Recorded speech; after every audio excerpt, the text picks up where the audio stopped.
बिस्मिल्लाहिर्रहमानिर्रहीम। हजूर सरवर आलम सल्लल्लाहु अलैहि वसल्लम ने इरशाद फरमाया, सिद्क यानी सच्चाई को लाजिम कर लो, क्योंकि सच्चाई नेकी की तरफ ले जाती है और नेकी जन्नत का रास्ता दिखाती है।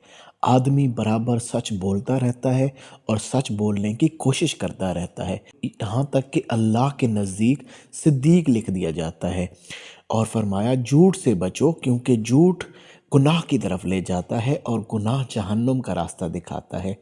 और आदमी बराबर झूठ बोलता रहता है और झूठ बोलने की कोशिश करता रहता है, यहाँ तक कि अल्लाह के नज़दीक कज़्ज़ाब लिख दिया जाता है। तो सच्चाई असल में क्या है? सच्चाई इंसान अपनी ज़ात के मुतल्लिक सच्चा हो, दूसरों के मुतल्लिक सच्चा ना हो, अपनी ज़ात के मुतल्लिक सच्चा हो।